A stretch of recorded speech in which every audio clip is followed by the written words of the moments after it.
haitakiwi kwa mwanadamu awe ni mwenye kuyafanya mambo ambayo kwamba yasiomridhisha Mwenyezi Mungu Subhanahu wa Ta'ala.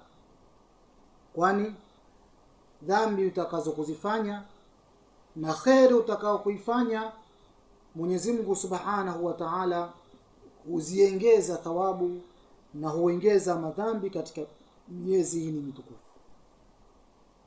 Miezi kama hii mitukufu yatupasa sisi tuwe ni wenye kujitahidi katika ibada, tujitahidi katika kusoma Qur'ani, tujitahidi katika kumswalia Mtume Muhammad sallallahu alaihi wa alihi wasallam, tujitahidi katika kufanya amali mbalimbali katika hii miezi mitukufu, kwani thawabu zake tutapata marudufu juu ya marudufu, kwa sababu ni ibada za kumridhisha Mwenyezi Mungu Subhanahu wa Ta'ala.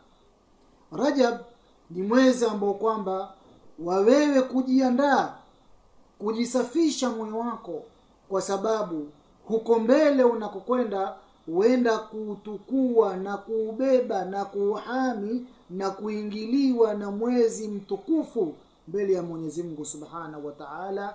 Ni lazima kwa muda kama hunu na wakati kama hunu, Mwenyezi Mungu Subhanahu wa Ta'ala amekupa nafasi, amekupa uhai, amekupa pumzi, ni wewe kujitahidi kufanya amali na kujiandaa kwa Mwenyezi Mungu Subhanahu wa Ta'ala, upate kuupokea mwezi uliokuwa mtukufu, mwezi uliokuwa bora, mwezi ambao kwamba ndani yake unzila fihi alquran. Wassalamu alaykum wa rahmatullahi wa barakatuh.